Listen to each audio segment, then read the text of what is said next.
to the various institutes that are also joining from the side of UNESCO, as well as the country team, or maybe we start with the country team before we really introduce the UNESCO people. That will give us time while we wait. So Tao, over to you, if you can introduce your partners that you brought to the meeting. Thank you very much. It's our partners, and may I ask them just to say hello to all of us? Okay. And okay. First, I'm sorry, I correct that. I correct that. Okay, first one for Huawei. Linto, go ahead. Huawei. Linto? I'm trying to unmute my mic. Oh, okay, go ahead. Hello. Yes, this is interview.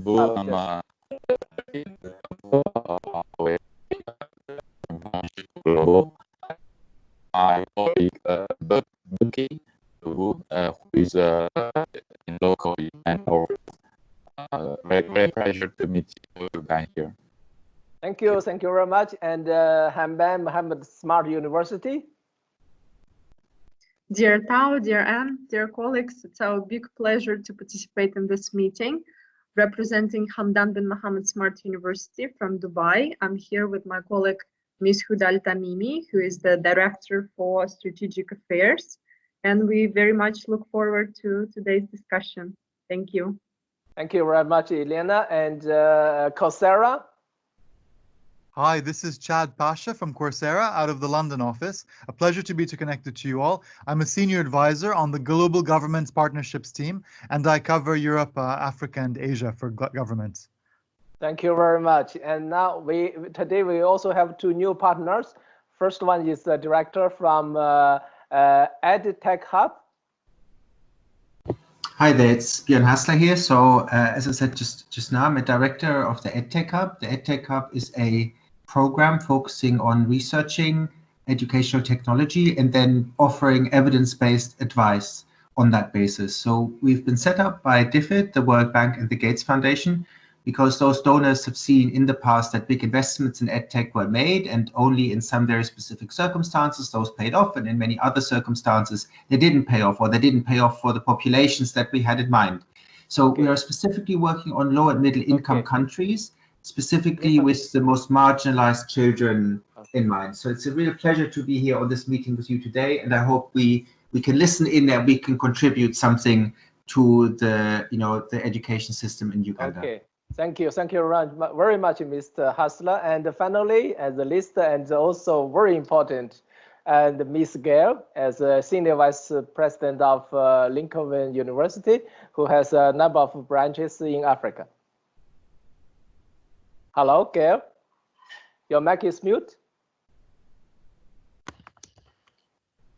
Go ahead, Gail. Hello, Gail. Seems she has some technical problems. And before that, maybe it's also my pleasure to introduce my team. Svetlana and Natalia and other colleagues, we also have a team who are participating in this important meeting. And Gail, if you are not available now, and may I give the floor back to Anne? Anne, back to you. Thank you.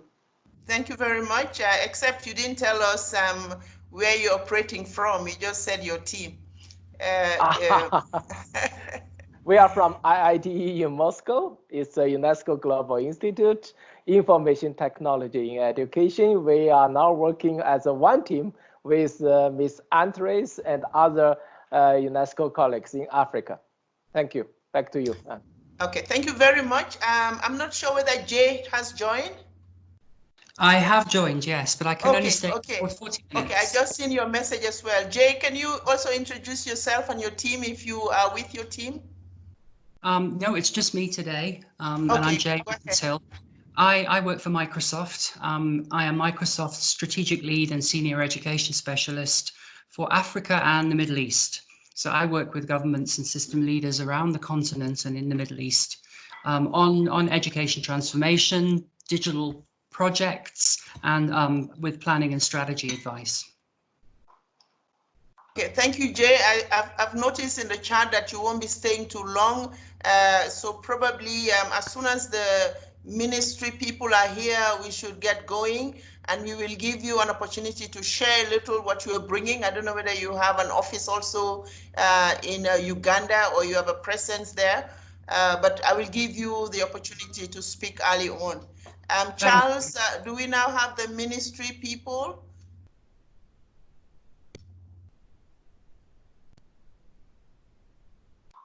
Hello. Go ahead. Yes, the director had joined, I think, wrong line, so I've just resent to him the correct link, and he's trying to connect right now. He has been on, but he was alone, so I've just sent him this link to join the meeting. And how about the PS? Not yet? No, the PS hasn't joined yet. Oh, okay. Then while we are still waiting for the ministry people to join, I believe we also have some partners at the country level. You mentioned earlier UNICEF. I don't know whether the RC has now joined us. If not, then let's introduce the country team. Yes, we have partners from the country team and the... Okay. Over to you, over to you. Introduce Yes. them, let them come in. I think I will just mention, and if they're present, they will introduce themselves. I noticed the presence of the UNICEF representative, Doreen. Maybe you introduce yourself, and if the other team members.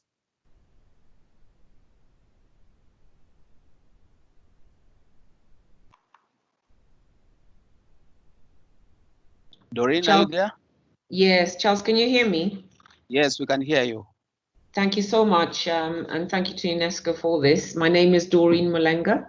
I'm the UNICEF representative here in Uganda. I've been here since 2017, and one of our focus areas is support to the education sector.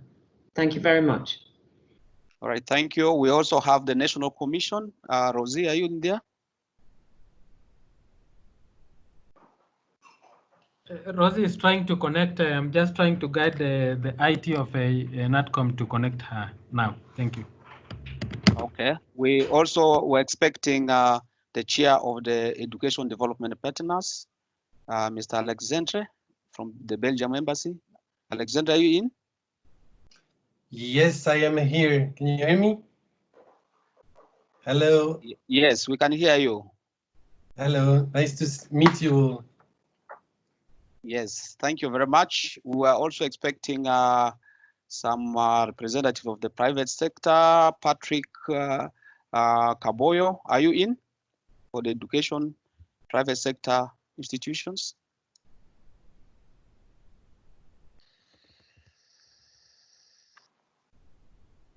Patrick, are you in? Okay. He hasn't joined in, but we also have other civil society organizations or non-governmental organizations that were invited. I haven't recognized them, but if there's one around, please, you can kindly just introduce yourself and say which organization you are presenting so that we know. Yes, hello, my name is Stephanie Gottwald. I'm the co-founder and director of content at the nonprofit Curious Learning.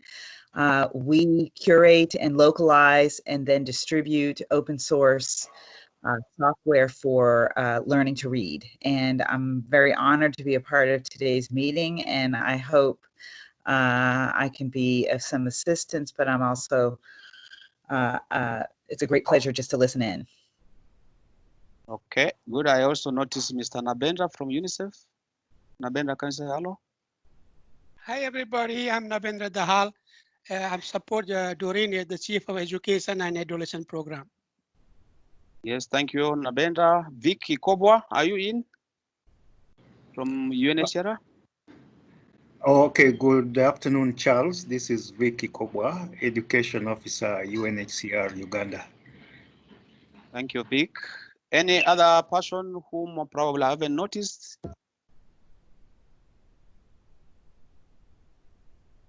You can introduce yourself. Moses, part of UNESCO team in Uganda. Thank you. Yes, thank you. Most welcome.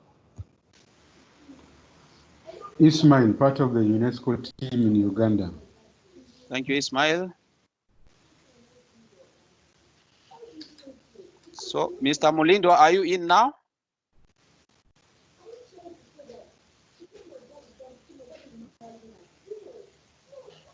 Is Mr. Mulindo, Ismail from Ministry of Education, are you in?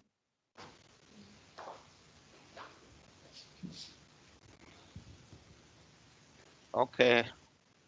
Sorry, let me just mute this for a second and I call him off the line just to see if he will join. The other UNESCO people joining to also introduce themselves, because we have the Institute also, ICBA, I can see Victoria there. And of course you have the Education Chief, and I don't know whether you have your team with you as well, Seydou. Let's start with Victoria. Thanks, Anne, and good afternoon, everyone. My name is Victoria Chisachi Kanobe. I work for UNESCO at the Institute of Capacity Building for Africa here in Ethiopia, Addis Ababa, as the senior program specialist. So I'm happy to be online and also to reconnect with colleagues in Uganda. Thank you for the opportunity. Welcome, Victoria. And Seydou, do you have your team with you? Yeah, good afternoon, everyone. This is Seydou Jallo, Education Chief, Nairobi. I'm with Saba, should be around an hour. They were invited. I don't see the icon here, but maybe plus the 19, they may be in there. They could introduce themselves. Awol? Yes, hi, this is Saba from Saba. Oh, good. UNESCO Nairobi office, education sector. Thank you. And this is Awal from the Nairobi Education. Hello, this is Mamor from Nairobi office. Thank you. Mamor, good. Okay, that's about it, yeah. Okay, so Charles, I think we've gone round to really allow everybody to introduce themselves. I don't know whether there are any other. If not, so far as we have somebody you forgot already. headquarters, Zulmira. Oh, sorry, go ahead, please. Okay, my name is Zulmira Rodriguez. I am based in the UNESCO headquarters, Paris, and I'm in charge of the regional cooperation with the African entities. Thank you for having us. Okay, this is GC Chang from the education sector, UNESCO Paris. Oh, welcome, Chang. I thought you people would not make it today. I'm sorry. So this is lunchtime. This is a good moment for me. I think we should already start the process of diving in, just to really allow the education. I think you said the education director is already in. Charles, is that the case? Not yet. What the person we have in is Jen, who is the commissioner, but the director is having a technical challenge. I'm just trying to ask Andrew to help him. Oh, so let's have Jen introduce herself. Jen is already a perfect representative there, being the commissioner for education, isn't it? Yeah, she is. Yeah, so let's have Jen introduce herself as well. If there's anybody from government, please introduce yourself. Hello, Jen.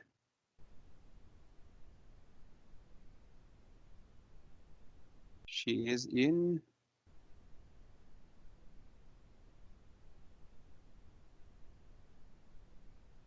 And whilst we wait for Jane, I think there's one important member of the Nairobi team who I forgot to mention. Hello, Anne. Go ahead, Seydou. Okay, the other important member of the Nairobi team is Andrew. Andrew, say hello. Hi, Andrew, IT from Nairobi. Thank you. Yeah, he is the one responsible for making sure we are able to join the meetings. Thank you, Andrew. Yeah, Andrew, can you help the Uganda Ministry of Education there? It seems they have a challenge joining the meeting. And Jay, if you are still with us, probably this is another area of support. We will be calling upon you to help the ministry, just like you're trying to do with South Sudan. Is Jay with me there?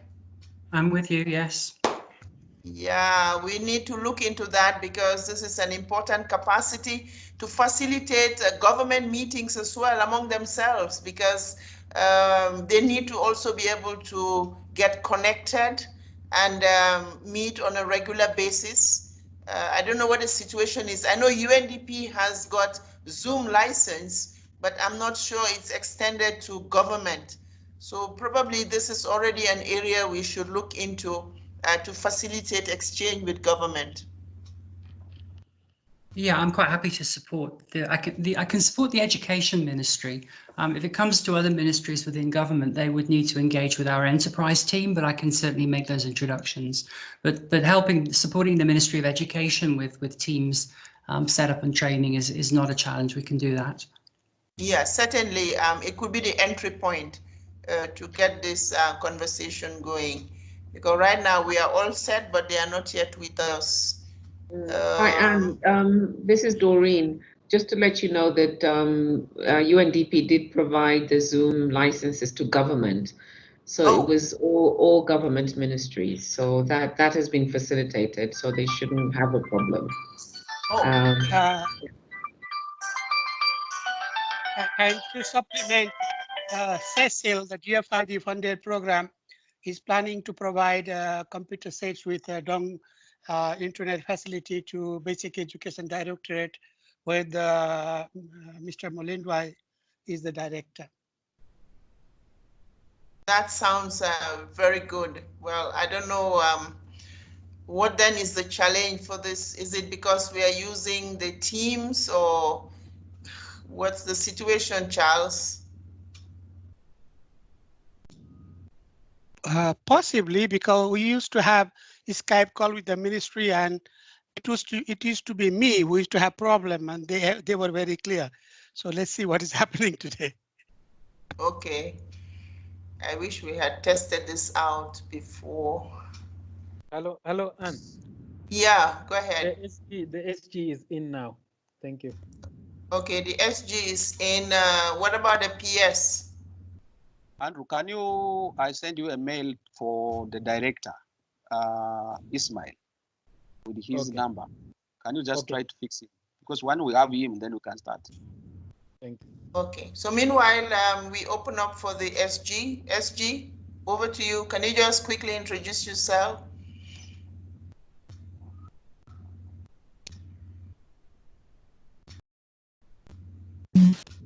A problem with connection that I'm now in. I am called Rosie Agoy. I'm the Secretary General of the National Commission for UNESCO. And I'm looking forward to discussing a lot with the group attending the meeting, because as we all know, COVID-19 has hit us badly. And for the education sector in particular, we know certainly from our president's pronouncement this week that will take a bit of a while before we open school. So this particular meeting, I think, is very important. And I thank you for organizing this meeting, and we are very, very optimistic that the outcome of the meeting will take us to another level to discussing what we can do to address education, let learning continue even amidst the COVID-19 pandemic. So thank you very much. Okay, thank you very much, Rosie. Is it possible to not use to only use the audio of your computer and not your headset, because there is an echo? I don't know whether that's the reason. If you can just remove the disconnect. I can't use it without the headset, unfortunately. Okay. Maybe we shall try to minimize the noise by closing the windows from because I somehow I can't use it. That's why we had a problem. I can't use it without the headset. I wouldn't hear you. Okay. Yes. So Andrew, are you in touch with the I'm following up, Charles. Thank you. Okay. While Dr. Jane can hear everything that we say, she cannot speak to us. So that's the dilemma. Let us, since it's going to be recorded by Andrew, and she can hear us, we can start the conversation, and then between Rosie and herself, they could brief the PS, and then we can follow through from there. Okay. Is that possible? That's possible. While in the meantime, maybe they will succeed to get Ismail in all the same. Okay. So we can start the meeting. Mm-hmm. Yeah, thank you very much, colleagues, and sorry for the mishap. As the director said, probably that's one of the needs that needs to be addressed so that we can support the member states so that they continue to communicate among themselves. So you're all most welcome to Uganda virtual space. This meeting is specifically called to be able to discuss the education sector response during the time of COVID response situation in Uganda. And it is to inform the regional strategic framework for education in emergencies in Africa using a combination of solutions. So this initiative is part of the bigger regional initiative, as the director will speak on. And we're particularly here today with a cross-section of partners who have just introduced themselves. We have the government representatives here to join us, the National Commission. We have colleagues from the UN offices. We also have the UN agencies. We're still expecting the resident coordinator. UNICEF is already in, and UNHCR is in. We have education development partners. We have the private sector and non-governmental organizations. Now, to us, this is very critical at this particular time because Uganda is part of the bigger picture that is trying to respond to the COVID-19 situation. The context in Uganda is not far different from what is in other countries. From the time the schools were closed on 18th of March, the scenario is that we have up to 15 million learners who stay home, Ugandans. And if you add about 600,000 refugees in the settlements, you can see the number of people, the learners who are at home. We have 548,000 teachers who are not teaching, they're at home. We have 73,200 schools that are closed. And then the ministry is trying to respond. They will speak about that. They have the national response plan in the education sector. And among other things, they are trying to do e-learning through broadcasts and also through e-platforms, through social media and such other devices. But there is still uncertainty about when the schools will open, and if they open, how prepared the schools will be. We've just had an extension for another 14 days lockdown, so it is evident that the schools will not open probably in the next 1 month. And even if they do, still, we have to work with that in mind that should such a situation happen in the future, we should be able to respond and probably respond faster. So this meeting is particularly important because we like to have a consultation so that we have a local content to support e-learning. We say learning should continue because locking down does not mean locking the minds. The minds are still active. So we must ensure that learning continues to take place. And when this happens, through continued learning, we'll be able to address a lot of things, including effects of interruption in the community because of the lockdown and because of the close of schools. We'll be able to abate future risks of school dropouts because when young people stay too much, they may not come back. We'll be able to respond to behavior challenges, including gender-based violence in the community that we are now witnessing. And we'll also be able to enhance skills for the 21st century workforce with the devices that we're trying to front through e-platforms. We'll also be able to address nutrition and feeding challenges, especially for children who depend on school food program and they're now out of school. So from that context, you can see, ladies and gentlemen, that this meeting is very crucial. And we're very glad to have the private sector representatives here to help us, to give us information. We have education development partners who are also very crucial. They have been working very closely with the Ministry of Education. So we'd like to brainstorm on this and see what will come out of this meeting and take it forward in order to improve learning. So that is an overview, and that's welcome to all of you in our program. We shall now start with an official opening remark by the UNESCO regional director, who is also the chair of this session. Basically, I moderate it, but she chairs it. So we'll ask Anne-Therese to give us the opening remarks and put this into the context, why this is very crucial. And then we'll probably by that time have the ministry people in. Anne, please, to you. Okay, thank you very much, Charles. I believe you have given a very quick and a good overview of the situation as is. Colleagues, our esteemed partners and colleagues from the UN, I really welcome the fact that we are all together in this conversation. Let me start by already thanking the efforts that have been put in to accompany the process with government. But we know that much as we have tried, we still have not been able to really keep to the promise of leaving no one behind.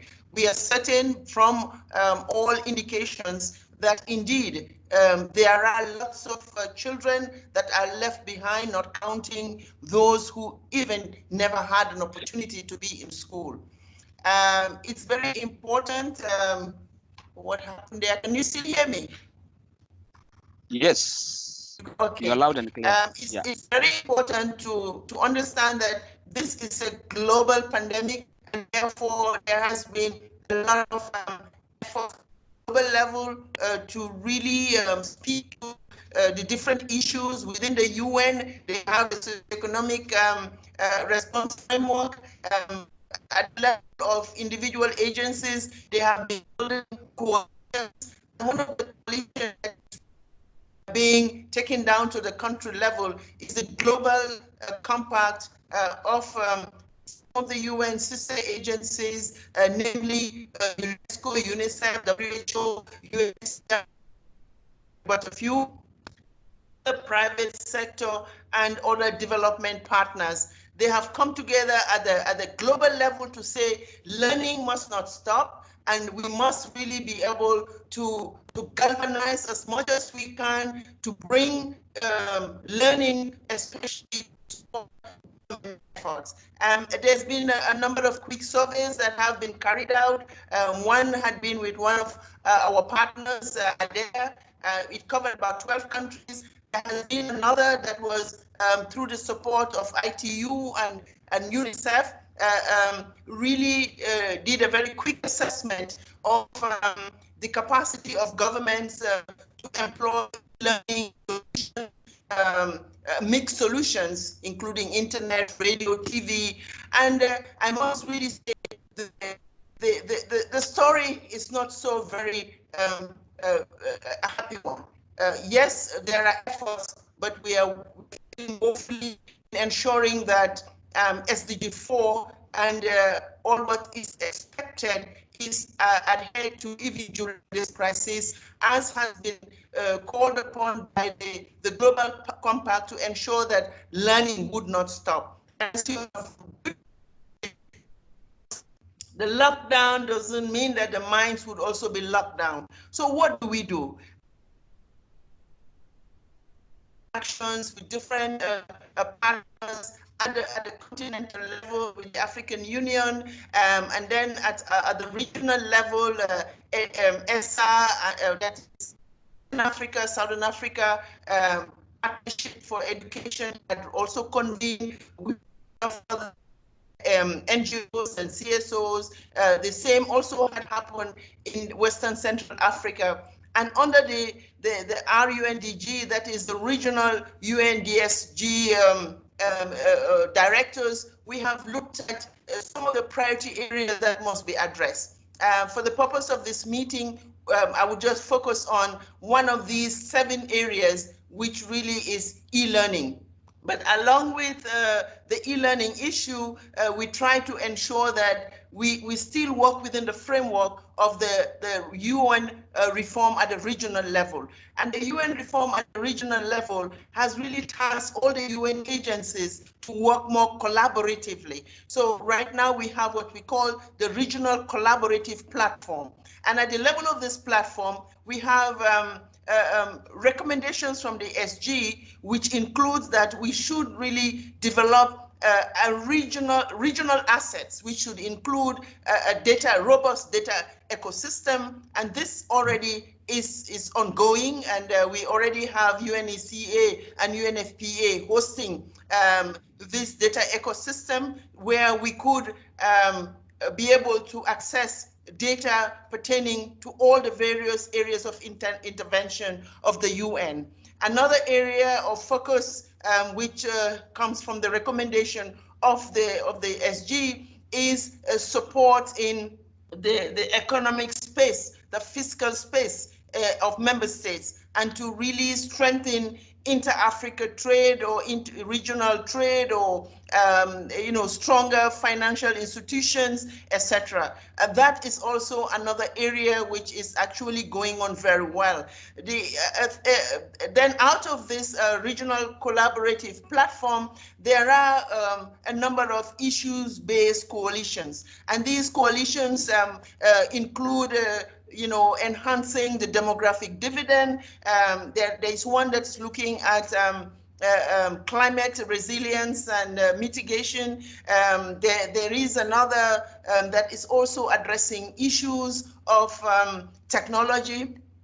And finally, there is another that is looking at working together, the common premises, etc. Now, within the context of the UN reform, just about the time when we had started the engagement on the regional collaborative platform, which organized a meeting in Victoria Falls, looking at how we're doing with implementation of the SDGs in general. Then came this pandemic. Because this meeting took place in February, although this was in the offing and people were looking at how it was moving, nobody thought that it would have impacted the way it has at the present moment. So everything seemed right now to have been interrupted, but very quickly the UN felt, no, we should really now look at the COVID-19 response plan. And at the level of different countries, including Uganda, we know that there has been, within the UN city, a lot of engagement with government to really come up with a contingency plan. Now, within the contingency plan, of course, yes, as we address issues of health, which is a health crisis, we are beginning to say this goes beyond just the health sector. Because while you're trying to save lives, we also do not want to lose a whole generation. And presently, with the system in place, we are not certain that indeed we are going to guarantee that should COVID-19 end tomorrow, we will have all our children in school. So we have to anticipate the future even as we respond to the present crisis, the present needs. And therefore, the strategy has a three-pronged approach based on some guiding principles that one would address issues of partnership and coordination. Another will focus on health, safety, and well-being of learners. We also have the issue of respecting the right to education, and therein the issue of focusing on disadvantaged, vulnerable, and exclusion, gender, and all the rest of it. Refugees in particular. That's why UNHCR has really been a very strong partner in the framing of the strategy. And it was also felt that even as we talk about response, let it be a sector-wide thing. Let's not only focus, as in some cases, in some countries, the focus is on the grades that are preparing for examination. They have left out the early childhood angle. There isn't much happening with the TVET or the higher education. So the partnership, the strategy is saying, let us have a sector-wide approach.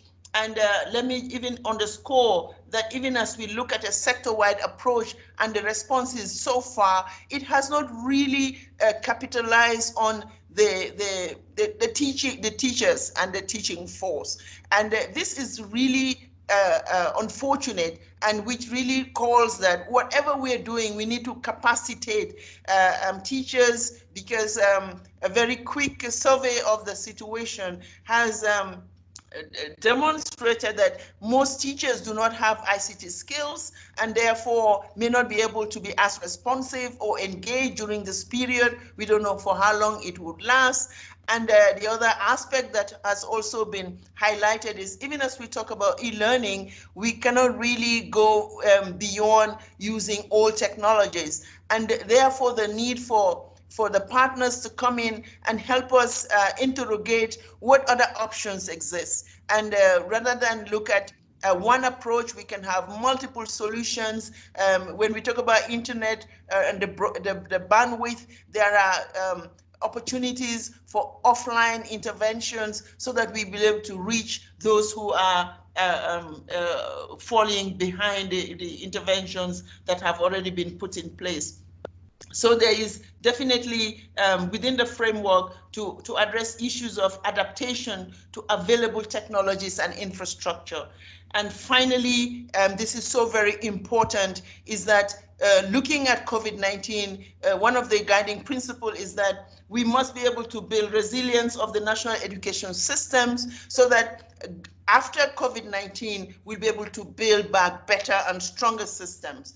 And with these as guiding principles, we then were able to start crafting what type of interventions we should bring to support the UNCT efforts. And some of these interventions were clustered into four. You have primarily the focus on teaching and learning, which is about continuing learning, but at the same time looking at how we can really strengthen the present situation so that going forward, should there be another pandemic or a recurrence of the same, we would not be caught unprepared. And to do that, there is this cluster on teachers and teaching and learning. There's another cluster which is looking at content. We know that some countries have done very well. We have a few that even employ cloud for their curriculum, and therefore accessibility is easy for those who are within the range of the internet connectivity. But then we have others who do not have it at all. We have those who are using radio and TV, but even for that, we need digitization of the curriculum. So there is this cluster that we're looking at the curriculum and digitization and building the capacity for it to happen so that the education system also is not too dependent on what partners bring in. There is another cluster that is addressing issue of higher education and TVET. We know as we really look into joining in a stronger way the fourth industrial revolution, ICT becomes a very important aspect. And so we want our higher education and TVET institutions to begin to really build skills for the 21st century that would be able to engage and contribute to sustainable development. So there is this cluster, and then there's a fourth cluster, and this cluster is also very, very important because this is the cluster that looks at the psychosocial support, the cluster that would also engage in ensuring that we accompany governments in preparing for reopening of schools when that will take place.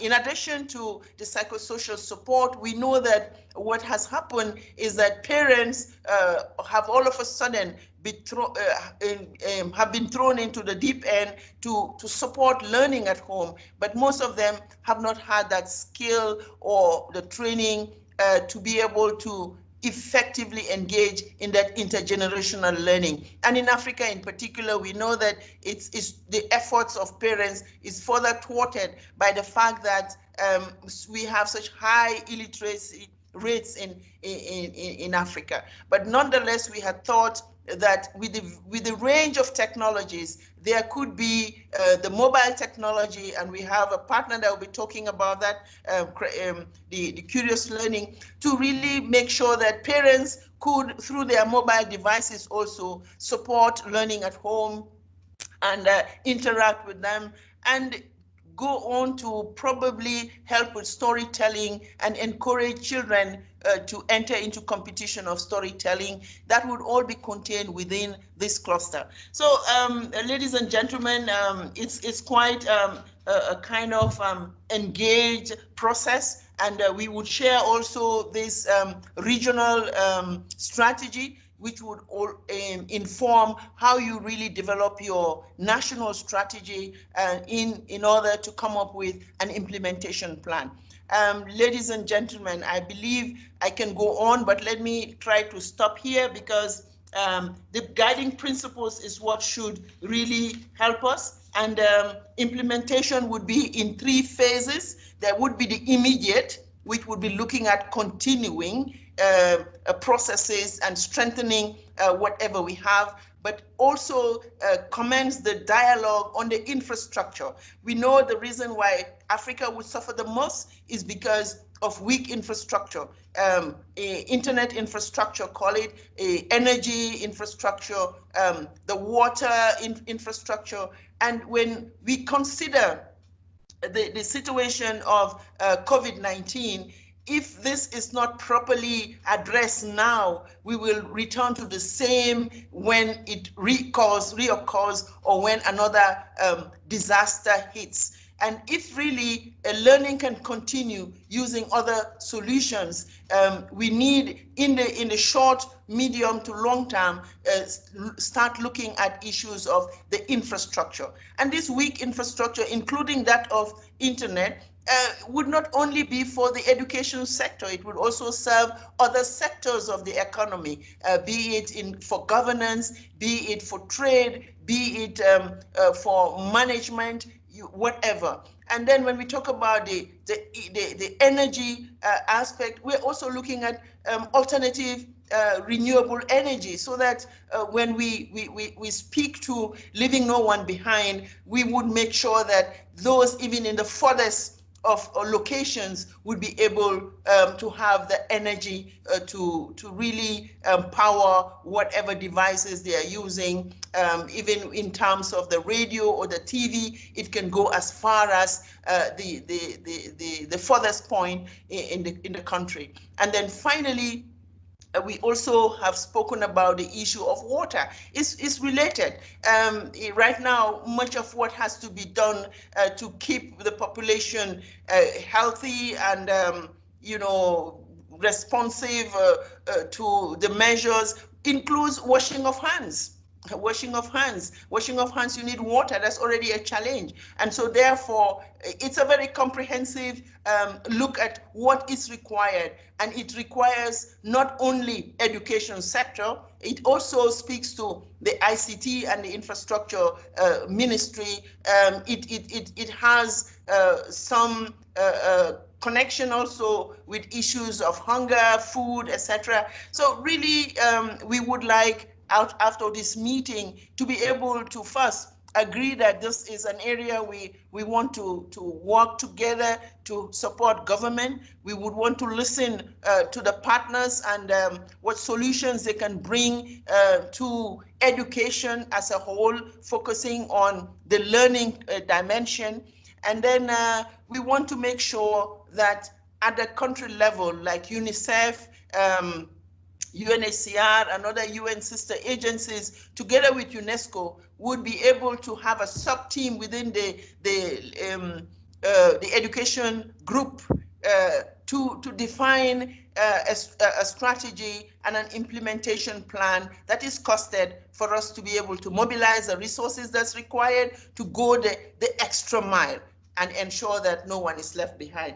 At this point in time, let me just stop so that we can continue with the program as designed. Initially, we were supposed to have the PS. The PS is not with us. We were supposed to also have with us the director. I don't know whether the director has joined us. And in the absence of the director, we are told that the commissioner is listening on. And maybe what we need to do is use this as an opportunity to just allow the partners to come in. But since UNICEF is there, maybe UNICEF is the EDP and the EDP chair can put in a few words before we bring in the partners, and we move from there to listen to the partners and the solutions they have. At the end of the meeting, we would then agree on the way forward to ensure that a country task team is created for this e-learning strategy and to really elaborate how it intends to take it further. UNESCO is here with a team from headquarters, from the institutes, IGBA and IITE, to also contribute to strengthening this task team that will be put in place so that very quickly we can come up with a context-specific strategic plan and costed for us to engage our partners. I see Jay, unfortunately, is about to leave. Maybe if Jay wants to say something before he goes on. Yes, over to you, Jay, and then we come back to the rest. Yeah, hi, thank you. And yeah, just before I go, my apologies for that. I have another call, I'm afraid. As with all of the other countries in the area, Microsoft is happy to work to support the government of Uganda, the Ministry of Education. We have our platform, which is Teams, that you're using at the moment. It's part of Office 365, and we make that available free to Ministries of Education and education customers. We can also support with the deployment of this platform and with teacher training to make sure that everybody is able to use it. We generally see it starting within Ministries of Education as a communication tool within the ministry, and then scaling out perhaps to district or regional offices, and then bringing teachers on board, and then ultimately bringing learners on if they have devices and connectivity. So Office 365 and Teams is just one way in which Microsoft is supporting Ministries of Education across the continent and around the world. It also, in partnership with UNICEF, we've developed a program called Learning Passport. And Learning Passport is basically a content repository that can deliver content from a particular context, so maybe a country's digitalized curriculum, and it will deliver that to learners on low-tech devices and has a good offline functionality. So we have those two products, Office 365 and Learning Passport, and I'm sure the UNICEF colleagues can talk more about Learning Passport over the course of this call. But we're happy to support the Ministry of Education in Uganda, and please just reach out to me when you're ready to start work, and we will help them to set up and get going. Thank you. Offer already looking at how probably beyond the Ministry of Education, we can also connect our teacher training institutions and probably where we have the laptops for students also. So this is one offer. Let's move on and then and invite UNICEF, since UNICEF is here, probably standing in for the RC, if it is possible, and then the EDP chair, and the National Commission, if you can all very quickly walk us through what you are already doing and what maybe some of the gaps are, because it's important that we don't duplicate what's already good and going on very well, but we need to look at what are the gaps and how do we really make sure we meet the promise and our commitment to leave no one behind in accessing quality education, skills, etc. Over to you, Doreen. Yes, thank you very much, Anne, and good afternoon, colleagues. Thank you very much for this opportunity. I'm here with Nabendra, so I'll maybe start off and Nabendra can just add if I miss anything. Just to contextualize my comments, it's very much recognizing the local context. We are very much in Uganda, so I'm not speaking from a regional context or an HQ context. Is very much UNICEF in Uganda. But I really want to appreciate this opportunity that's been given to us by UNESCO to join this meeting and just add a few remarks from the UNICEF side. Just to highlight, it's unfortunate the government is not speaking. It would have been great to just hear them present what the situation is, and also to really highlight that we're not starting from scratch. I think from our perspective, we appreciate that the Ministry of Education and their leadership has really led to the development of a sector COVID-19 response plan. So that is in place. And we just want to acknowledge the great effort, particularly the leadership of the Permanent Secretary and his team in terms of putting this in place and really making sure that there's a collective vision in terms of what government intends to do in terms of responding to COVID-19 within this sector. We also want to thank, obviously, the education development partners, the CSOs, and some of the private schools who are also part of this process in terms of formulating this plan. So it was a very consultative process, and we're, as I said, not starting from scratch. There is a plan that is in place in Uganda, and I would expect that UNESCO and other partners who want to support government really use this plan as an entry point to support. I think from our perspective, we, you can always have a plan, but then if there's no funding, it becomes a challenge. But I think we are very pleased that the Global Partnership for Education has committed, I think, $20 million, along with contribution from other partners and CSOs. So I think on the funding aspect, there is some good news that the plan can be supported. From UNICEF perspective, we have reprogrammed $800,000 to support the implementation of this plan. And our focus is really to ensure, and as you've said, that no one is left behind. So particularly looking at children who have no access to internet. And so looking at particularly printing and distribution of self-learning materials for the most disadvantaged. And Nabendra, I think this afternoon just shared a picture of these materials just being distributed to one of our districts in rural districts in Uganda, just to, I think, highlight the need of the fact that as we look at digital, as we look at some of these interventions that you were speaking about, and that we look at children in the context of Uganda who may not have access to internet, who may not have access even to a phone, and how do we make sure that those most vulnerable children are also catered for in whatever strategies that are being thought through. I think the key aspect for us in Uganda is to make sure that we support government to demonstrate that the education sector in Uganda is capable of translating resources into results for children efficiently and effectively.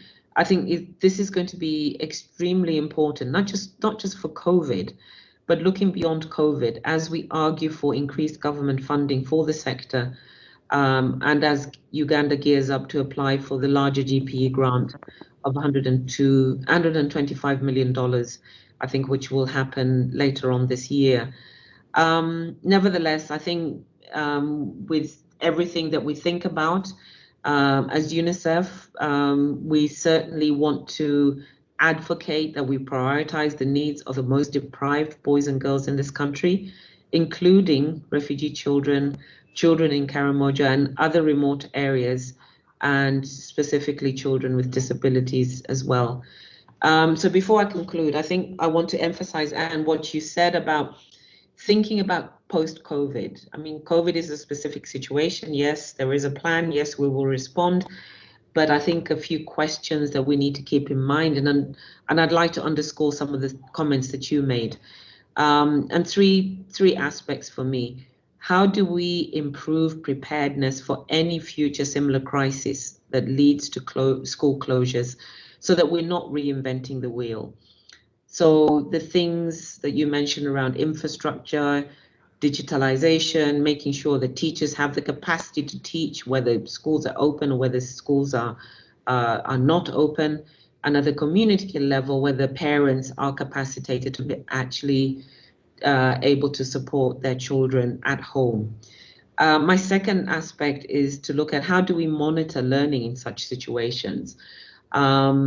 It's difficult enough to monitor learning outcomes in normal situations, but I think we also need to think about monitoring in these very difficult situations so that we can learn and build a documentation and learning focus so that we continuously improve our approaches based on evidence. So I just want to conclude by saying that in our role as the coordinating agency for the Global Partnership for Education, which we've been assigned by the Ministry and the Education Development Partners Group, UNICEF stands ready to continue our support to the Ministry of Education, our fellow EDPs, and the civil society partners. As I said, our key focus during COVID is very much to make sure that the most vulnerable are not left behind. So we've focused very much on printing the relevant materials so that these can be distributed to the most vulnerable. We're supporting Ministry of Education to make sure that education programs are available on the radio, on the TV, in addition to the printed material. But as I said, I think collectively we need to think about preparedness for future similar crises so that we're not reinventing the wheel each time such a pandemic or such a crisis actually happens.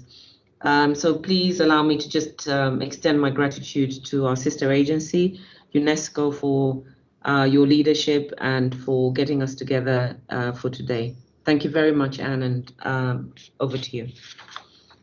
Thank you so very much, Doreen. I think you have really stated the problem the way it is, and actually preparedness is very key, and our response must really ensure we don't leave anyone behind. And so I think with the present solutions that you have and the present plan, that is where we must begin. And maybe for your information also, it is not just UNESCO, it is UNESCO-led, but the strategy is developed by UNICEF, UNFPA, UNHCR. They've all contributed towards it.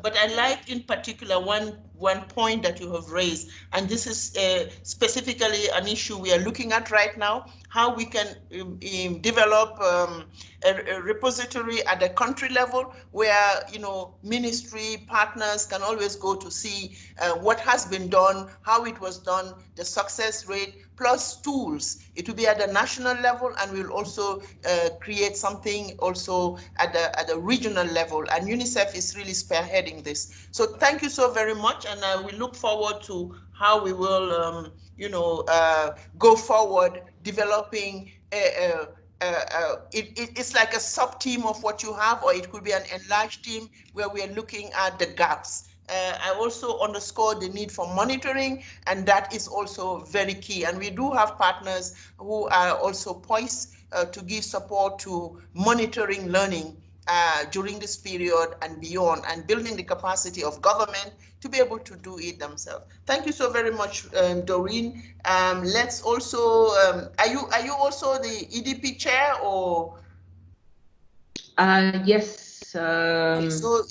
Okay. Yes. Thank you very much. Let me just give Nabendra a moment, because he's embroiled in the day-to-day issues. If he wants to add 1 or 2 minutes in terms of okay, sure, that would be important, because then it means he will serve as the focal point to really bring it together and take it forward. Excellent. Thank you so much. Nabendra? Thank you very much. Doreen covered everything. I don't have much to add. Just to clarify that we are not the chair of the EDP. The chair of EDP is Belgium, and today I am represented by Alexandra. So if there are any question later in the discussion, I will be happy to contribute. At this stage, I have nothing much to add. Very much, Nabendra. Can we also have then the EDP chair? I think we had Patrick. Is it Patrick before? Alexandra. Oh, Alexandra. Oh, I'm very sorry. Alexandra, please go ahead. Thank you. Good afternoon, everyone. Thank you, Andres. Nice to be with you this afternoon. First of all, let me thank you very much for organizing this, taking this initiative. I think it's extremely timely, and we have now a bit of room behind us to look also at the first lessons learned, and I think it's very important. So my name is Alexander. I'm the first secretary at the Embassy of Belgium here in Kampala, and I came in as chair of the Education Development Partners something like 3 days ago. So you might reconsider my legitimacy today, but I can reassure you I've been a member of the group for 2 years. So I will share a little bit my first feeling. And first of all, I would like to really appreciate the heavy workload that has been done by the EDPs, but also by the NGOs and certainly by the ministry. Everyone worked really around the clock over the last weeks, during weekends, during the holidays, to make sure that we came with a swift response, and that was really appreciated. And I also would like to give a special appreciation to UNICEF, and especially for its director for education, Nabenda, because he's been really at the center of all the coordination between all the actors, and that was absolutely key. So I've prepared a couple of points. They go a bit beyond e-learning, but as I mentioned, I think it comes with a few lessons learned from the past week. And as it's sometimes a bit difficult to focus during those online meetings, I try to be as structured as possible, and I've summarized everything in 10 points. So the first one on the structural response, I mentioned it already, but I think the importance of the Global Partnership for Education, the GPE, and the role of the coordination agency, UNICEF. I think that has really led us through the crisis, and there was a very strong role of UNICEF to lead the EDPs, to make all the necessary connection with the Ministry of Education. Also the previous knowledge from the first grant of GPE1, the experience, the knowledge in the structure and the process, that proved to be extremely useful to react swiftly. And of course, on the Global Partnership for Education, the special fund, the accelerated fund that has been made available for COVID-19, I really appreciate the fact that Uganda came up for the maximum threshold of 20 million. Hopefully, we will get the answer in the next days or weeks, I think. This came really as a very positive signal and a strong incentive to act together and quickly, and there's a full support of the EDPs on this. So that's the first very positive point. The second point, which is also extremely positive, is the reactivity and the adaptation of the Ministry of Education. That was really a key element in the response. I think in general, Uganda has literally shined by its ability to take measures and to react well in time in this crisis, even with the anticipation. The lockdown that was barely announced in Kampala, in Uganda, that all the leadership of the ministry was already available using teleconference system, remote technology to ensure business continuity. Although today might prove that it's still difficult, I really attended numerous meetings online since the very first day, and that was extremely good, I think. Now, despite that swift reaction, there's maybe a feeling that with the days and the week, we lost a little bit of the momentum we had in the beginning. Of course, we're still all in heavy bureaucracy. I think that bureaucracy was limited at the strict minimum because of the situation, but that remains, and that will always remain as a sort of an issue. So part of that, in my opinion, is due to the uncertainty of the situation. We have absolutely no idea when the schools will reopen, when the lockdown will be over. And there was maybe a sense in the very beginning that after 3 or 4 weeks, everything will be done and that the period will not be that long. Now the period is extending. We don't know when it will open again, and that makes things a little bit complicated. And that's the same situation all around the world, of course. So I believe that should we have known since the beginning that schools are closed for a certain time, the reaction might be, of course, a bit different. But that's the context, of course. So that was my second point, the reactivity and adaptation. From our side, a bit of self-critic from the EDP, I think. There might be a sense of too little coordination, again, because of the situation, because of the rapid response that we needed to provide, also because of the changing presidency. As I mentioned, I just came in 3 days ago, successing USAID. Because we have no access to offices, because there were holidays, etc. The coordination between the EDPs and the ministry was maybe not as optimal as it should have been. So that's also a lesson to learn from our side. And I know there are some EDP members that expressed a feeling of being a bit left behind in the discussion. but again, we needed to act very swiftly, and we all did our best in there. My fourth point, and I'm now going more in the content of the response. My main concern is actually in the fact that education is not part of the national response package, and I think we mentioned it in the very beginning. Of course, this is a health crisis, but because it involves directly 15 million citizens in this country, which is 1/3 of the population, so 15 million learners, but also teachers, and indirectly, of course, all the parents, which basically comes with 100% of the population. I think this is absolutely key, that the education response is much more highlighted as part of the national response package. And I still hope that it can be corrected soon, because we cannot really keep education away from the other topics, such as health or business continuity or that kind of stuff. So this came, unfortunately, again, for me, as a sign of too little consideration of what is, I think, the most important sector in Uganda, the education sector. And this is also true in the donors meeting. If I take, for example, the LDPG, the Local Development Partners Group, education has not been mentioned since the beginning, but only the health and social services response. So that's something that we will also work upon to make sure that education comes a bit more in the highlight. My fifth point is on the donor side, and that's the case for my country, Belgium. We realized that for many of the donors, we could not challenge or redirect aid for the specifics of COVID-19 in education. That's a general problem that we know, but there's obviously a lack of flexibility and adaptability in our programs. Also, of course, because we're not doing budget support on budget in Uganda. But that has come as a major problem here. Luckily, the GPE again comes in very handy to bridge that gap in the financing gap. But that's again something that we donors also have to look at in order to prepare for potential future crisis or a similar situation.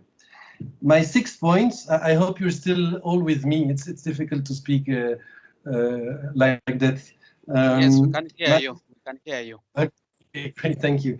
My sixth point is also still on the response, that some topics are maybe too less visible, though they are absolutely central in the actual response. So the response is quite logically focusing on continuity of learning and on short-term solutions, so radio and TV shows, printed material, etc. Though these are absolute must, of course, it should not overshadow other critical issues. And we mentioned them already. I think, Anne-Thérèse, you were very comprehensive in your introduction. Violence against children, and specifically gender-based violence. The question of malnutrition as well is important. Many kids are fed at school. The risk of child labor, early pregnancies, the refugee-specific question. But on top of that, I think the question of teachers should be much more at the center of the solution, and we should not leave them aside. There was a bit of a feeling in the beginning of the crisis that these were holidays for the teachers, where actually the teachers should have been completely at the center of the solution. And they really need to be empowered and not marginalized in such a situation. And the third one in this is to focus, and I know UNESCO is really focusing on that, and that's extremely good, focus on the reopening of schools. That should be central in the response too. That's of course more medium long-term response, but the final goal should be to attracting back 100% of the student, and that's going to be really complicated, and it will require a well-thought strategy and planning in the future. My seventh point is on the lack of appropriate aggregated data. This is a well-known problem that we are working on together with the Ministry of Education, but this crisis has again shown the absolute necessity for the ministry to be in possession of comprehensive data on schools, on teachers, on learners. The distribution of material is a very concrete example, and there were some article in the press that puts highlight on the difficulties there. But the general management of the ministry would greatly improve with such a general system. So of course I'm thinking of the EMIS system, but it could be anything else, of course. My eighth point, which is a very sensitive point, I know, it's again the shortage in the budget. there's nothing new here, unfortunately, but donors have been pointing the fact that the share of the budget allocated to education is much too little in this country, and this for years now. This budget keeps on dropping, and it should be 10% of the national budget in the next financial year, whereas international standards recommend 20%, and most of the countries in the region and in sub-Saharan Africa are performing much better. So the response is directly affected by that lack of funding, again, making it very difficult to react quickly and extensively, and relying almost only on external sources, which is, of course, never a good idea. So that's definitely a point that we will make sure to address with the Ministry of Finance and with the President as well next time we have the opportunity to meet. My two last points are more on the silver linings and looking ahead on the future. The most important point for today, I think, and that's so my 9 points is on the need for more digitalization. I don't know if we should speak of leapfrog here, but I think that the need for digitalization is true all over the world, not only in Uganda. And the crisis shows us, or rather it reminds us, that digitalization is an absolute must, and that we need to be more connected in the future. And that comes, of course, as you mentioned, Antares, with huge investment needed in infrastructure as well. So it's not something that will happen overnight, but we have to start thinking about it today or yesterday. And I hope this crisis will really put a strong emphasis on this question. We really see actually this as an opportunity for Uganda to profile itself as an example for the continent, for the region. And we need to start immediately building up on the crisis to implement smart, modern, digital-oriented solution. And this is very true for the ministry as such, but also for the management of schools, for the teachers' training programs, for the learners, and also for the TVET curriculum. We mentioned the 21st century skills. So we really need to push the agenda for digitalization higher as from today. And my last point, finally, getting back to coordination, but I think there were also some very positive points here, and a better coordination between the ministry, between ministry and local governments, with the EDPs, and also with the civil society and NGOs. And I would add, as we see it in today's meeting, with the private sector. Because we had no other choice, we have seen some actually new cooperation launched between all these actors that I just mentioned, all working together in the same direction to find an answer to that crisis. And again, I think today is a great example of this. So as I mentioned in the beginning, this is far from perfect, but when it happened, it proved extremely positive and useful to bring all these people together around the table, the online table. And I think we have no other choice after that crisis than to use that momentum and to build on this. And we will launch that conversation with the Permanent Secretary in the next day to find ways of working better together with easier and clearer structures as well, to make sure that coordination remains very high in this country. And the last point, of course, we should not oversee it after the crisis. We will need to take time to debrief and to really assess how we manage that situation to make sure that whatever happens in the future, we are very well prepared. Thank you very much. Sorry it was a bit long, and I'm happy to answer all your questions. Okay, thank you so much, Alexandra. I think this is a very good way of setting the stage, building upon Doreen's own intervention. And this is also reinforcing the fact that we need to very quickly have a sub-team made up of Nabendra, somebody from the delegation, the partners group, NGOs, private sector, and the ministry to do cleaning up of the gap analysis, because like Doreen said, we are not going to start from scratch, but what are the gaps? And it's good that you have highlighted not only the learning component, but some of the coordination and management and even the financing aspect. And indeed, it's true. I'm very much aware of this. The last time I was in Uganda, I met with the minister, and these are some of the highlights that we really have to also tackle, because the idea of building back better requires that we capacitate government to really be able to be in the driver's seat and do things that would allow partners to only complement. So this is very good. I also like the last part which talks about the debriefing, and I think this is also speaking to the idea of having a national repository where we can anchor the knowledge management aspect of the experience, and which will guide future interventions. Thank you so very much, Alexandra. I think at this point, since we only have the UNESCO National Commission. Oh, Rosa has joined. Welcome, Rosa. I was almost going to ask the government side represented by Rosie. But Rosa, if you are ready to go, I know you are always ready. Just from our meeting yesterday, you can bring some of the highlights of the meeting with the RCs and what you are determined to do, because we want the RCs to champion all of the issues you have raised, Alexandra, especially serving as the UN interlocutor with government, that we are able to sit and really give priority to education. You know, I mean, we don't want to lose this generation. And like you have said, the response is not only to the students, it's to the teachers, and actually to whole of society. So how do we do that? And this is where we need the RC. Rosa, are you there to really speak to some of these issues very quickly? Yes, I'm here, and I'll be brief. Three things from my side. First of all, as we mentioned yesterday, we really want to thank our regional directors for offering this forum and this space for this discussion. And Therese, you know how much I have fought to have UNESCO close to us, because we are a firm believing that if we don't help the country to adjust the way it wants to do its learning, how is it going to do its growth? The second thing that we wanted to really highlight is that we are really fortunate to be in Uganda, the country where there's an open space for discussion on how to improve issues, how to enhance coordination.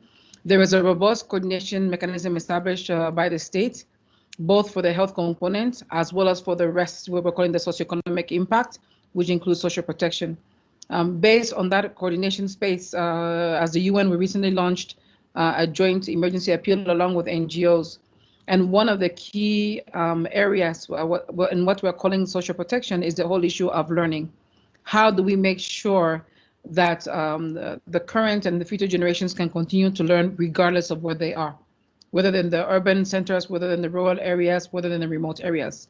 The government and the private sector, I should add, has done some really phenomenal stuff. As I mentioned in the RC meeting yesterday, there's learning going on TV, on radio, and beyond. But there's also challenges. Parents have become teachers de facto, as well as others are there. So how can we use this opportunity to make sure that the right learning happens, that everybody is comfortable with their role in learning, and that it's really a shared responsibility that cuts across the whole of society. The last point that I want to make at this point in time is the fact that the government of Uganda is right now looking not just at the current response to COVID, but also what is going to be the impact of COVID in the next 5 years. So the discussions are going on at the same time about what will be our strategy in the next 5 years for the National Development Plan and for the cooperation framework. So seeing this kind of discussion that we're having here today with the private sector, with everybody on board, what are we going to do, each one of us, based on our programming, our networks, and our capabilities to enable Uganda to adjust to a new way of learning that's inclusive, that responds to the needs of its people, and that is actually sustainable. So thank you again, Antares, for the thinking, for the framework, and for helping us to improve how we deal with learning and knowledge management in Uganda. Thank you so very much. I think you have really nailed it on the issue of the impact of COVID in the next 5 years. And the next 5 years is important that we look at the demographic dividend.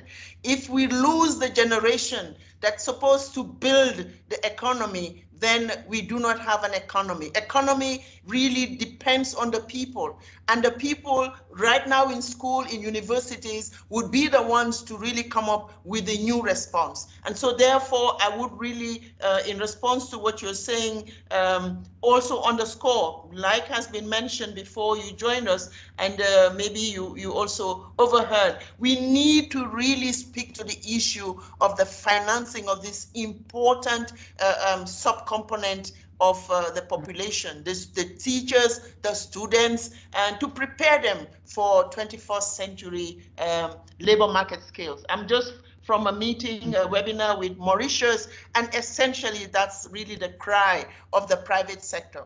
You know, given the nature of COVID-19 and the population that is most hit, we really need to begin to also look at the younger generation, because by the time it's 5 years, most of those, if they are not already succumbed to COVID-19, may already have gotten to a situation of not as productive to take the economy to another level. So thank you very much, and we count on you. We know you are a champion of really engaging with government and bringing everybody around the table. Let's see the RC leading us through this and galvanizing all of what you have internally and what we can bring from outside as well. Thank you very much, Rosa. Rosie, do you want to really come in a little bit before we listen to what the partners have to provide? And we will have all this recording so that we'll have another conversation with government later. Rosie?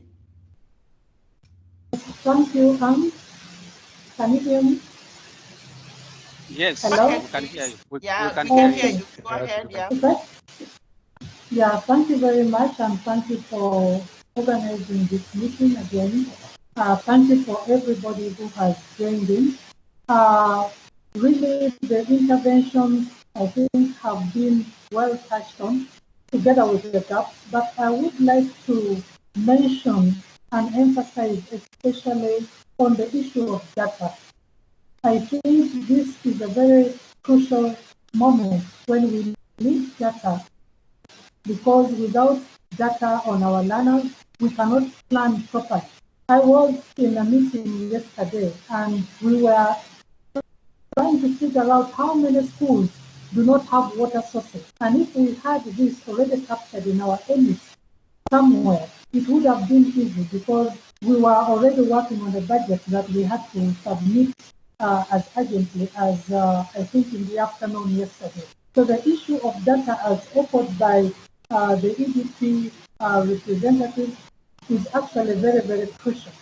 Then the other one I want to touch on, which I think has not really been, well, it has been mentioned, is the issue of higher education. Whereas we are doing very well, amid this time, the education top management has been so alert. We have not stayed at home like everybody else. We have been working on the learning materials to ensure learning continues. The learning materials are up and running. They have, I think, reached now the learner, especially those ones who cannot access the radio, the TV, the online. I'm sure they now have some hard copies. But of course, these have issues because they are not interactive, like you have mentioned. The parents are illiterate. They don't know how to guide the learners. They don't know what to do with the learning materials. So these are issues. So whereas we are doing something, I would say 80% to ensure learning is taking place, I think there's still a lot more to be done, and this is the discussion we are having. But the bigger issue is the higher education. Even in our meetings, higher education has not been touched. When the lockdown that our president mentioned came about a month ago, one of the universities, and my son happens to be in that university, was ready to do online examinations, but they were stopped. And the reason they were stopped was that the other universities are not ready to go online. So how can they be ahead and leave the others behind?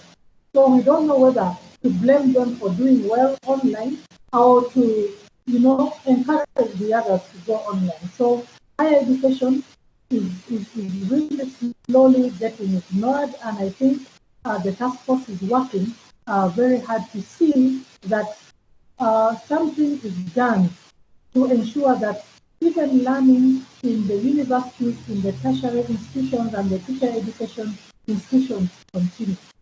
On our part, as a National Commission for UNESCO, we have been able to negotiate with with CHAOS to ensure that at least the three hubs are up and running, so that some kind of learning can take place for teacher education and for TVET. But this is not enough. And it is not enough because even the instructors, not all of them are compliant with ICT. So it is a big gap that I think needs to be addressed. And the issue of sustainability has to come in, because after the COVID-19 pandemic, do we just freeze and go back to learning business as usual, or we continue doing online learning alongside the traditional learning methods? So this is something I thought we could think of incorporating in our plans as we plan for the education response amidst the COVID-19. Allow me to thank you again for assisting us to do very well. And my ministry is very energetic. I say my ministry because the National Commission for UNESCO belongs to the ministry. We have never really gotten out. And everybody is wondering why education is up and running. But I think our minister has got it right, that learning must continue. So I commend the task force, I commend UNESCO, the EDPs, and all the other partners for standing by us during this time.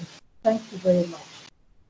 Thank you very much, Rosie. I think you have really also highlighted an area that is the Cinderella of the education sector, but which is also important for the transformation of learning and contribute directly to the development of the economy, that is higher education. Let me just comfort you with the fact that there is a cluster that's looking at higher education and connectivity.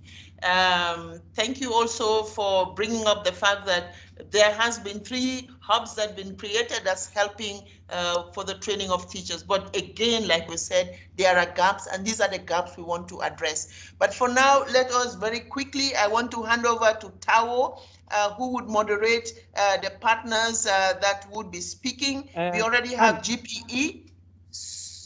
The education director just joined, and he wants to make a small contribution. Oh, sorry, I didn't check the chat. Okay, yes, let's hear from the director before we open it up to the private sector, the partners that are joining us. Over to you.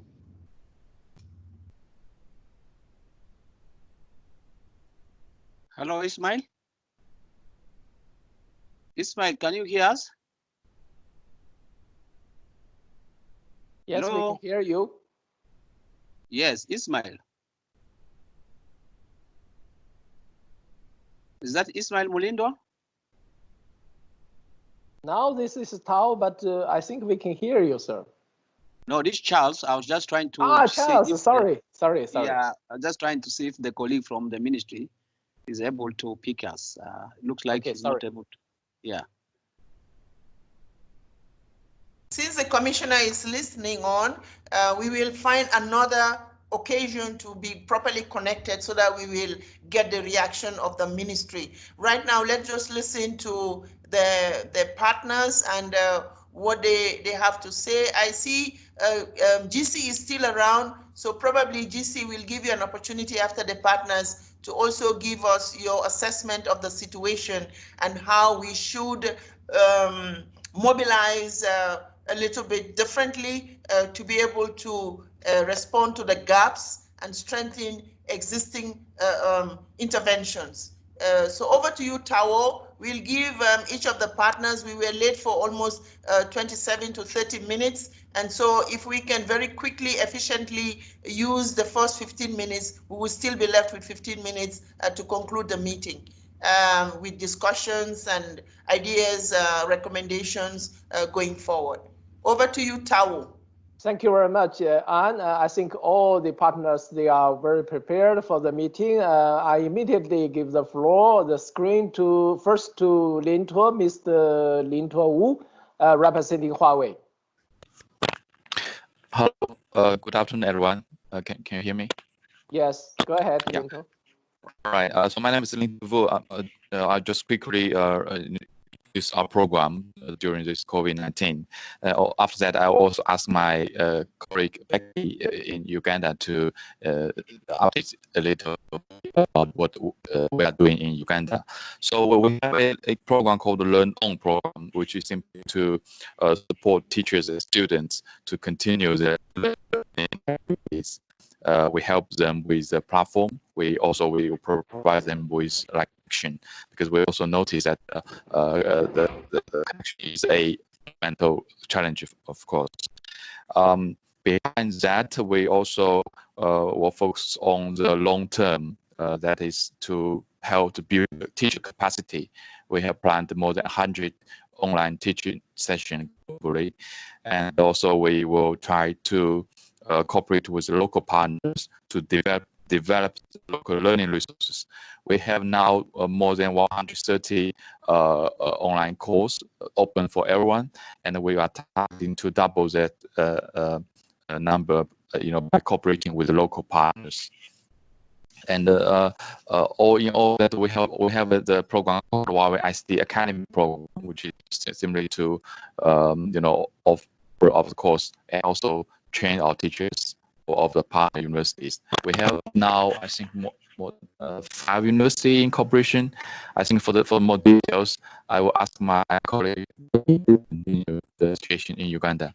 But can you continue for that? Hi, good afternoon.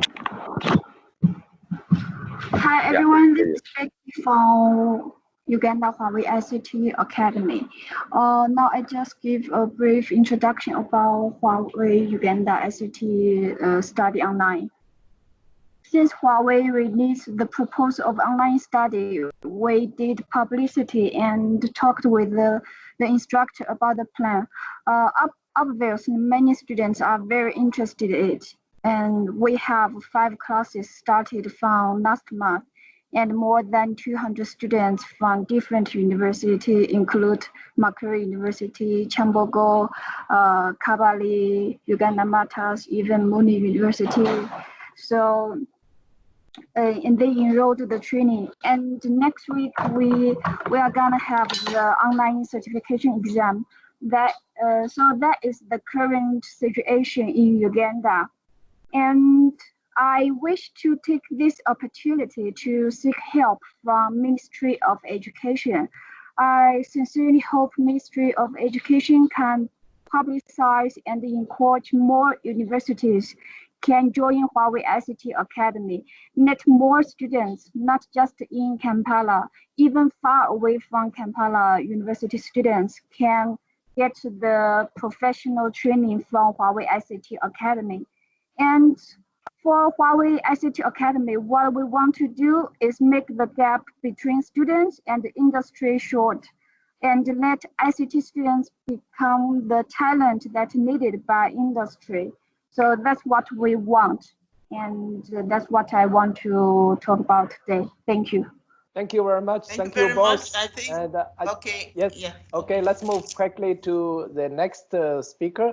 Ms. Elena Tarasova, representing Hamad Mohammed Smart University in Dubai.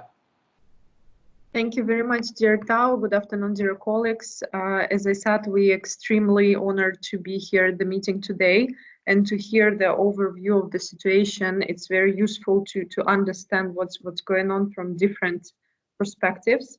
Hamdan bin Mohammed Smart University is the first e-university here in the UAE, and one of the first in the Arab region. So for us, it was probably a little bit easier to adapt ourselves to the new situation. That's why we initiated several projects on how to help the school teachers to move to online learning. And in response to the global education emergency, HBMSU offered the crash courses to assist teachers in their task to move to remote learning.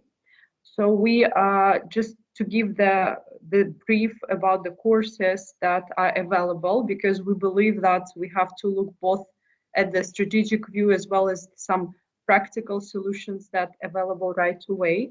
So we have this 2 crash courses that can be used by teachers, school teachers, mostly high school and secondary school.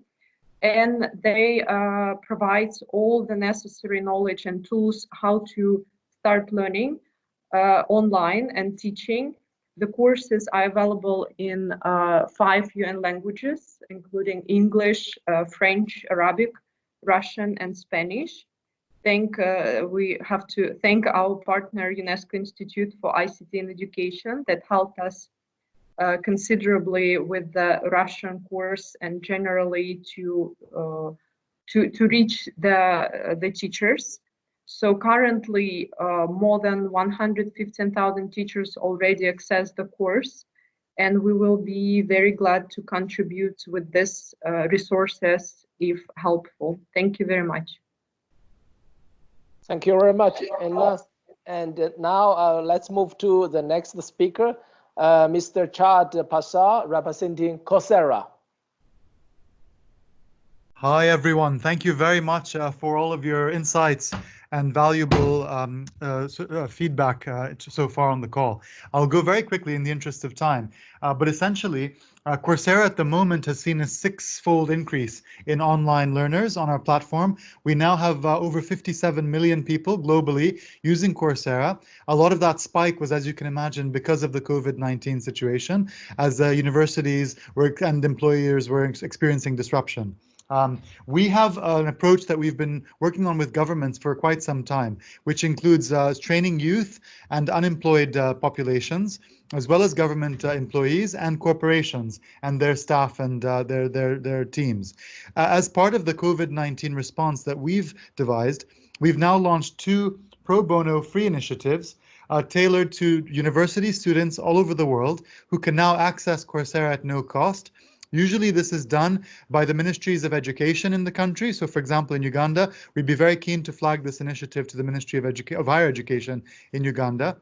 That's the first initiative. I'll send that on the chat screen as well, so you have the links. The second initiative is for all globally unemployed people. For each country in the world, we're giving 50,000 unemployed citizens access to our course catalog until the end of December 2020, so the end of the year. And that allows them to access 3,800 courses in dozens of languages, allows them to take the quizzes, the tests, to track the skills mastery, how they're doing on the course, on the program, and then receive the certificate when they graduate. So I'm just going to pop those 2 initiatives for your convenience into the chat window. But essentially, these are the sort of initiatives we're working on at the moment to help mitigate the disruption caused by COVID-19. I've just sent it now. And if anyone has any questions, please do let me know. Thank you. Thank you very much. And I know Coursera is also designing a special package for Africa. We would expect more from you. And now may I invite Mr. Hassler, representing EdTech Hub in the UK. Hi there, it's Dr. Björn Hassler here from the EdTech Hub. The EdTech Hub is an interagency program between the World Bank and DFID and the Bill and Melinda Gates Foundation. And we focus on educational technology for marginalized populations in lower and middle income countries.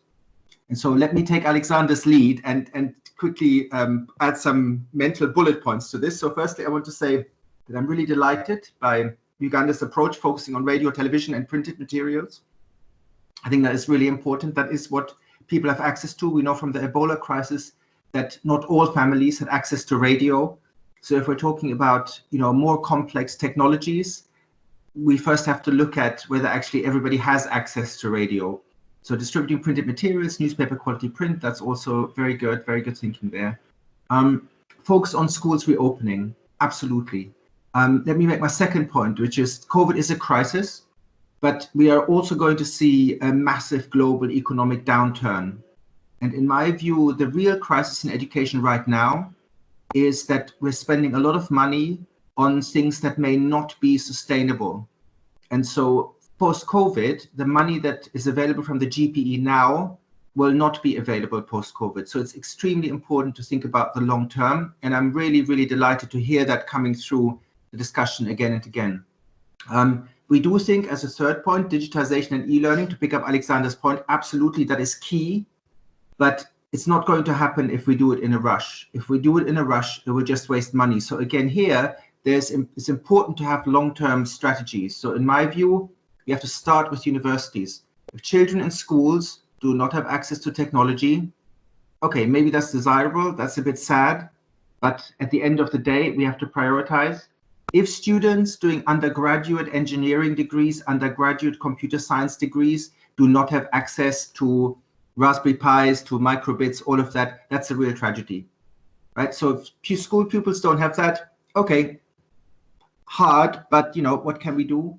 But if we don't have it in universities, if we don't have it in the TVET sector, if we can't reach out to school head teachers digitally, then we have a real problem. So those are my first 3 points. Now let me say something about the EdTech Hub, what we can offer at this moment. The EdTech Hub is a research program and an advisory program. We specifically target governments as well as, because of our donors, World Bank and DFID education advisors. We offer a help desk, that's number 1. Reviewing educational technology ideas, reviewing proposals for monitoring and evaluation. We're reviewing a lot of GPE applications at the moment. So we can give you the details for the help desk. We would ideally prefer to work with, the World Bank representatives or the DFID education advisor for Uganda, but we can also field help desk requests in other ways. Number 2, we are offering technical assistance. So that's, a consultant for a number of days to help implement ideas, to capacity build, to do the gap analysis that we're talking about. And so we're doing this with local consultants where we can. We have a big roster of consultants from all over the world, including Sub-Saharan Africa, including Southeast Asia. And so we can broker that relationship and we can pay for that technical assistance. Thirdly, we have a small grants program. You might be interested to hear that we're already supporting aspects of UNHCR works and the work of Learning Equality and Colibri with this. So I know that Colibri is used in Uganda, and there's recently been an installation made available through the ministry. So we're already supporting Colibri through some of those small grants, but we could also support government initiatives more directly. Fourthly, we've heard a lot about, my fourth and final point, we've heard a lot about the need for joined up action and the need for sharing data and so forth. We are trying to collect educational materials. And I know that there were the UNICEF self-guided materials that were mentioned. We're trying to make sure that materials previously funded through UNICEF, through the GPE, through other agencies are made available to other countries. So where you have materials that you think, oh, well, the international community may not have access to this, please let me know, please send those materials so that we can share them with other countries and stop developing the same textbooks, the same exercise books over and over again. That's all from me. So look forward to hearing from you if there's any further questions. Thank you very much, Mr. Hassler. And the last but not the least, we have a very close partner with Minister of Education in Uganda. It's Lincoln University. And now we have the Senior Vice President of the university, Ms. Gail Pong. Gail, the floor is yours. Thank you, Dr. Tao. Good afternoon, everyone. Sorry, I missed the opportunity to introduce the university earlier on. Maybe I'll just take 1 minute. Lim Kok Yung University is a university headquartered in Malaysia, and we have campuses in 10 countries. In Africa, we have 4, and currently we are in Botswana, Lesotho, Eswatini, and Sierra Leone. I'm currently in Sierra Leone, hence the internet is not very good. We are opening in Uganda, Namibia, and Rwanda this year. In fact, our Uganda campus was scheduled to actually open in June, but unfortunately, I think this is going to be delayed until the pandemic is over. Briefly, our relationship with our setting up in Kampala is through a collaboration with the Ministry of Education and Sports. It is essentially to provide TVET training. to reduce unemployment of youth in the country. Hence, this opportunity to join this group is really very much appreciated, although talking about actually online training, especially at basic education, it is something very, very new to Lim Kok Wing, but it is something that we hope we will be able to contribute as a partner to not just the government, as well as to UNESCO IITE. In our campus is actually about 40 minutes out of Kampala. It is in the former Namataba Institute of Technology, which belongs to the Ministry of Education. I believe we will have the capacity to provide training, especially in view of the infra. We are the first campus to have a fiber optic to link up for internet. And I think once we get going, we will be able to provide resources in terms of digitalization of curriculum. I think this is a very important area, especially having experience for campuses in Africa. One of the main things is really the infra. We might actually have all sorts of media that we can deliver online to our students, but we have actually found that most students do not have access to internet capability and accessibility. And I think while developing that, which will take time, I think digitalization of curriculum would actually be a way to go, not just for students, but actually in also providing it as a training to teachers to use technology to teach. I think that is very important. For me, I think that's all I could say at this point in time because of my very, very limited experience and knowledge on this subject. Thank you.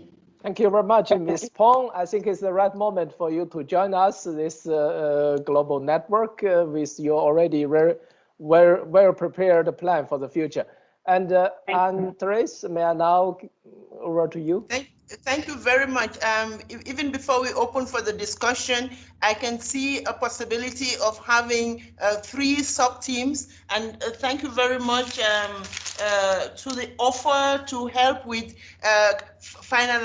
providing technical assistance for the gap analysis that I believe we needed yesterday. And so if that can really be one of the things we should look at immediately with EdTech Hub, it would also help us to be able to see how we would create these 3 strands.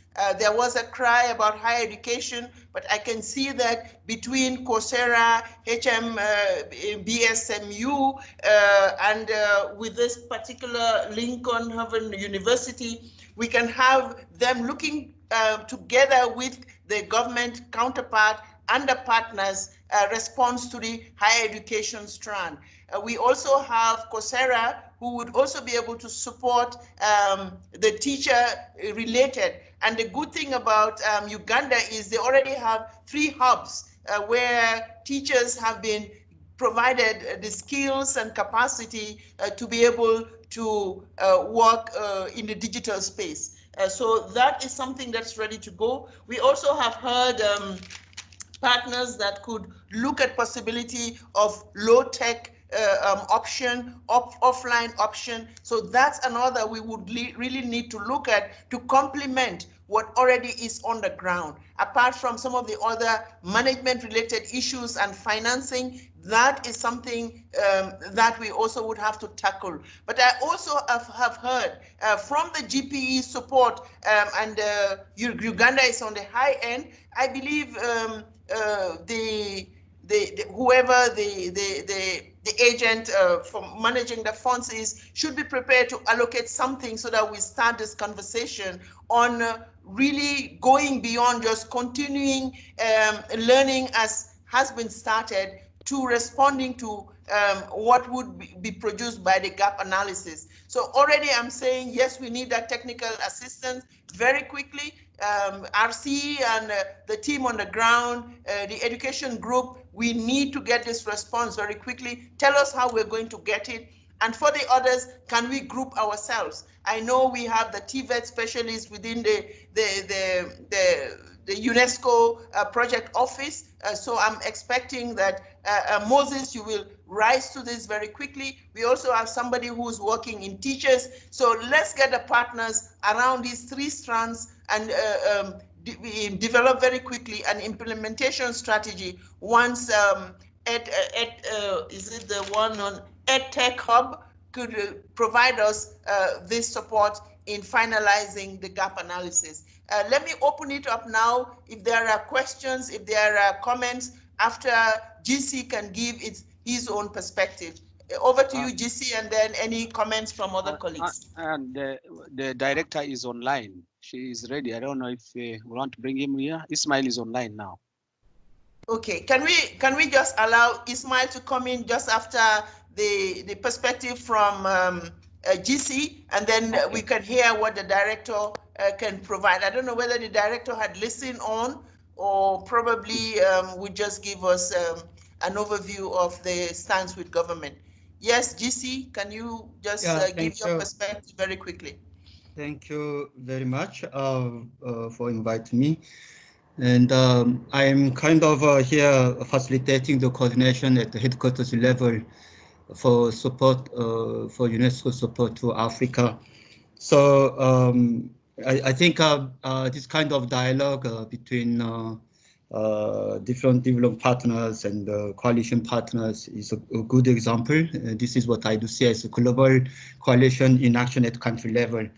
So as we know that UNESCO, together with other partners, launched this coalition, and in order to help match the local needs and gaps with the resources and capacities that global coalition partners can provide.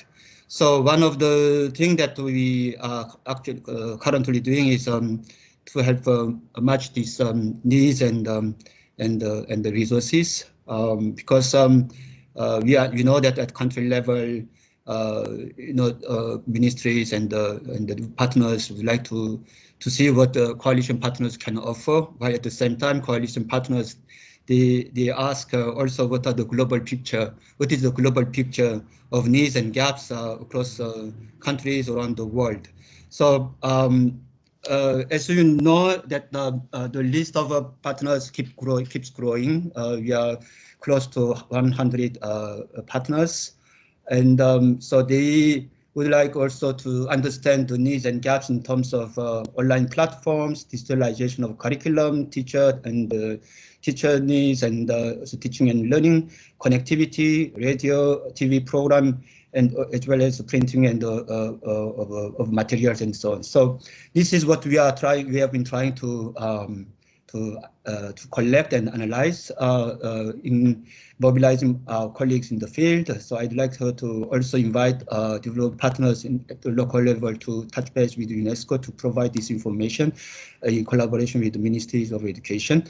So that we can analyze and then pull them together and share this information with the like-minded global coalition partners. We are sharing this information, the initial analysis of needs and gaps with coalition partners, but still the picture is not comprehensive. So this is what is important, so that global partners from their global coalition partners also, they would like to coordinate among themselves, and also within a partner organization, they have to coordinate also between global, regional, and local network. So this information is critically important for kind of coordination. So second thing that we are doing, and this will be out very soon in a couple of days, we are putting up a web page together in collaboration with Microsoft on the mapping of global coalition partners, offers, areas, countries of interest, so that this will facilitate also facilitate countries understanding of what partners in which areas and for what countries they are interested in supporting.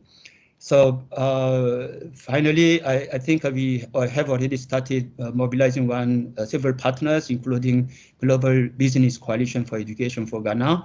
So we are in dialogue, and we'll see what comes out of this exercise. I'll stop here, and we are ready to provide more information upon your request. So still, information is very fluid. There is also more to do to improve communication. At the UNESCO level, we are trying to improve this communication and to facilitate coordination. Thank you very much. Thank you very much, GC. I really underscore the importance of the coordination of the interventions at country level, and we'll get back to that. Is the director there now? Is it Ismail, you said, Charles? Yes, yes. Ismail, are you online? Can you hear us? Hello? Ismail, are you able to hear us? Okay. Let me know whenever he can come in, okay. But meanwhile, let me open up the space. Like I said, I see a possibility of doing the gap analysis with the support of EdTech Hub. I also see the possibility of really creating working groups, one that is focusing on teachers and the learning aspect. And here I have IGBA, I have MSU that could support that. And then there's a third that's looking at higher education and TVET. So these are three working groups that already seems to be coming out from what the partners are bringing in. Plus, at the country level, the partners, the in-country partners would really be able to focus more on the giving prominence to the importance of education, on the response plan, and also on the financing bit. So we can have like 4 streams going, plus there would be the support for the M&E, which also EdTech Hub can lead. Do we have comments and questions? So that at least I'm going away with the idea that we already seem to have 4 possible working teams. I don't want to call them anything other than teams that would really lend support to focal points that will be identified at the level of agencies, at the level of government, so that at least we will move very quickly. The idea with this response is that we must bear in mind that we want to go with speed and we want to go with scale. So whatever we can do to make this happen, let's get cracking. But let me open for any comments, questions very quickly before I close. Teres, can I come in? Sure, please. Is that Nabendra? That's right. Go ahead, please.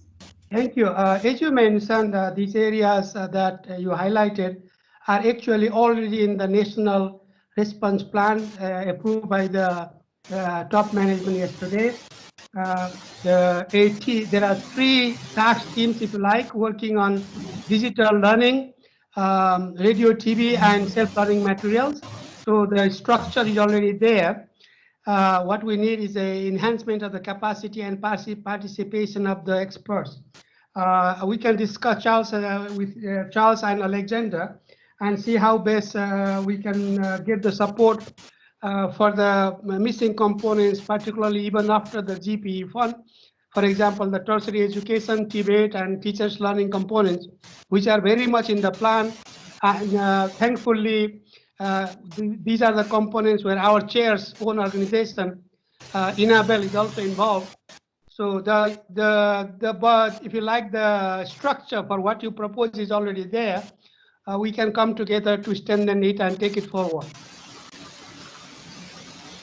This is really very important, because then that's the essence of this intervention. It's not to reinvent the wheel. It's not to really start from scratch. It's supposed to build, and we want to build so that we can go to scale and with speed. So yes, start that very quickly. We need your end to really define these various areas, so that once we do the gap analysis, we should be able to very quickly mobilize what we have in higher education. There's been a lot of support that's coming from Huawei, from IT, Coursera, HBMSU, and Lincoln Queen. So these could really be a support group for that category. And then the same applies to higher education, to teachers. And of course, looking also at the low-tech offline solutions, along with whatever content. So any other comments? It therefore means we are approaching the end. Nabendra has neatly sort of brought it together to say, yes, this is what, can we get it in less than a week so that we know how we approach the partners to move forward. Over to you, Nabendra. Do you think this is work that can really be communicated in the shortest time possible? Because the RCs need to meet and say what they are going to do and engage your RC in what really should be communicated to the RUNDG in terms of the program of work and how you're going to really compose your various different structure. We can support the chair of the EDP and the ministry in this process. Within the EDP, the role for this kind of coordination actually comes from the EDP chair. Thankfully, Alexandra is here, but we'll be happy to do our part to support the government and the chair. Of course, we are part of the UNCT, so that part is not an issue at all. Okay, thank you very much. Alexandra, are you there to tell us when we can get this information so that we go? You've given us 10 points, and most of the points responded to in one way or the other. And according to Nabendra, you already have these structures. How do we move from here? Where do we go from here? Yes. How do we move from here? I don't have the answer right now, but I'm fully committed to take care of that, of course, together with Nabendra and the others. I think, and I assume, I don't know if the resident coordinator is still listening to us, that there's a meeting of the LDPG on Tuesday morning, and I would suggest that we can make a first proposal by then. That's perfect. I don't see Rosa. Is Rosa there? No. Any other comments? I think this is a very good. I'm here. Okay, here. Rosa, over to you. Your leadership. You want something to report next week? Okay, but thank you very much. I listened very carefully to all the suggestions. I was taking note. I am one of the co-chairs of the LDPG. We've already agreed on the agenda for next Tuesday. But what I suggest, what we can do is, I'm going to work with UNICEF, who's also online, and we can gather together a small group to work on what are the next steps, what are the implications, and what are the key asks. And we can actually call for a specific meeting via Zoom on next steps just on this initiative. Over. That sounds very, very good and interesting. The partners are ready. They've already told you what they can bring. So now it's over to you, and then we get cracking. Thank you very much, Rosa. I trust, because you are supposed to report to the RUNDG on what Uganda intends to do, huh? So that's for next week. Thank you very much. Questions? Igba, do you have something to say? Because you will have to really give support to the teacher component and build on existing interventions. We have Victoria on the line, or already left? Thank you, Anne. I've been listening in carefully and trying to figure out what can be done for teachers. And I like the point that Nabendra said, one, to make sure that all interventions are in sync with the COVID response plan, which is already there in place, but the issues of capacity building need to be addressed. And I think that's where we can come into support in trying to define the kind of teacher that we want for this kind of crisis and beyond, because I think we need to think through carefully the kind of teacher that we need and how to support them vis-a-vis post-COVID-19. So we really pledge our support, and we'll be willing to support when a clear strategy comes out on what is required to support the teachers at country level. Thank you. Okay, thank you very much, Victoria. I think this is urgent, so really let's make sure we connect with the team that is on the ground and very quickly. We also have one person I oversighted, which is, I think Christian left, but Stephanie, are you still there? Because this is also looking at how do we tackle the issue of early learning, early reading. She introduced herself. Are you still there, Stephanie? Yes, I'm still here. Okay, please go ahead. Yeah, so let me give a brief overview of just Curious Learning as an organization in general. So we're a nonprofit that operates globally. We started as a research project with MIT, Tufts University, Georgia State University, and we've been working on this problem of illiteracy for almost a decade now, and in particular, how to reach kids who don't have access to high quality traditional education, which of course is very relevant to the current situation. So the content that we offer is in the form of apps for low-end smartphones that's designed specifically for young kids who would not be able to access some of the tools that we've been talking about today for older learners. So in particular, think about the fact that they don't have access to a laptop or another device that would allow them to get onto, say, the internet. And, you know, on top of that, they can't read. So the apps that we design are specifically for self-learning, and they're very important tools for helping kids learn the basics of literacy and reading. So let me just very quickly describe some of the things that we have available today. So we have, for instance, the collection of apps that can work offline, and they're designed to be used, as I said before, on low-end smartphones. The apps have already been downloaded over 130,000 times from the Google Play Store. One of those apps is called Feed the Monster, that is available in both English as well as Uganda. And Feed the Monster is a gamified format that teaches kids their letters and their basic spelling skills. And in addition to that, we offer access to the Global Digital Library, which is available in 42 languages, which includes also Uganda and English, which would give kids access then to free text, so they'd be able to practice their reading skills. You know, and I want to emphasize that these apps can be used for independent learning, so for the current situation, but also are very helpful to supplement in-school learning when children can have access to schools or another learning situation. Another situation that was brought up in today's meeting was the desire to monitor children's learning. And we have spent the last couple of years with several different universities developing a set of assessment apps that are a collection of games that could be used for measuring literacy and cognitive skills. It's currently in English, but could easily be adapted to the languages of Uganda. And then the last thing I want to point out is we have a longstanding partnership with a South African organization named called Fundawanda that have been developing open source, common core teacher professional development materials. So these are high quality videos that provide instruction in how children learn to read, but also model best practices for instruction.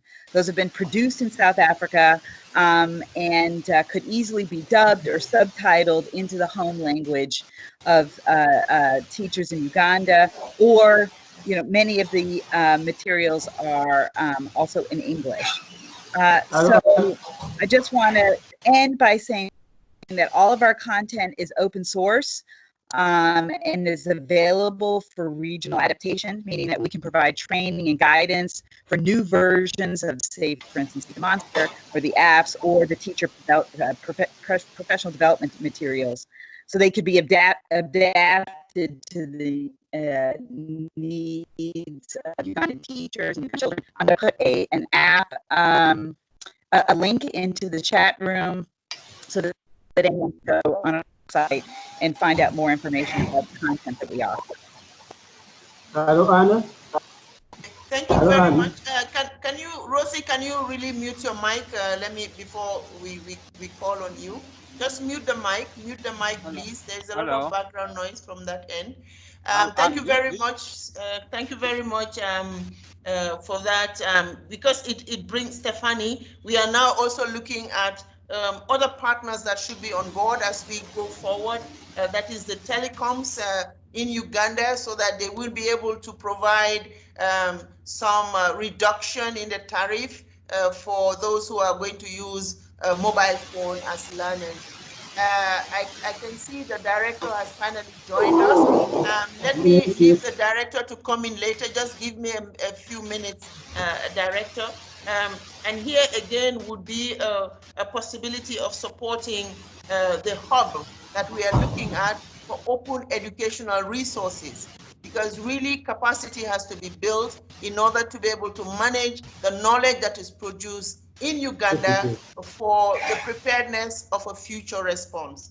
At this point, maybe since the director has been struggling to join us all this while, maybe I should allow the director to come in, but I can see him getting up again. Director, are you there?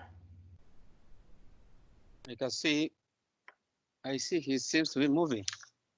Let me just call him. Okay, this is a challenge we must fix. Director, are you ready? Hello? Yeah, can you please come in now? We are almost closing. So if you have been listening, we'll be delighted to hear from you as we close this meeting, and hopefully, like the RC mentioned, we may organize better to come again to really have a further discussion. Go ahead. Wonderful, wonderful. That would be great. I want to thank you, and I want to say sorry because I've missed the bigger part of the discussion. At least I managed to pick a few things at the end. And I want to start by appreciating the partners. It has been a great kind of interaction. The discussion has been really informing. And I just wanted to paint a picture of where the government is following this pandemic when it happened.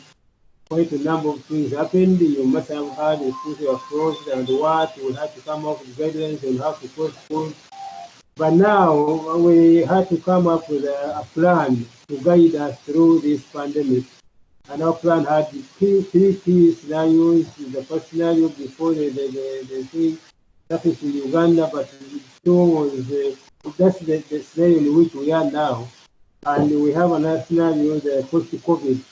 But now all attention is what is prevailing now in the country. And as a way of helping the situation, because our learners, the way they packed to go back to their homes was very urgent, and many of them went without even any kind of package. So as a government, we thought it wants to at least get a way of how we provide for our learners in their homes so that we keep them in shape, because we know and we are sure at any point in time, of course, we will have to resume and these learners will have to come back. But we never wanted to lose many of them, because when they go in their homes, you don't know what happens. For example, you know, in Uganda, we have a challenge. Many of our young girls will get pregnant, will get lost on the way. So we say, let's now come out and see how we engage them and keep them in shape. And what we are doing here, we of course came up with a certain number of modes of how we reach them. We are now doing the radio and TV listen. We are sending them packages, and the packages are basically made for those learners who are in shadow areas which cannot be, of course, reached by TV and the radio. These are humble and vulnerable children, so we thought we could maybe come up with that package, which would go down to their homes to make sure they can pick them and be able at least to learn a few things.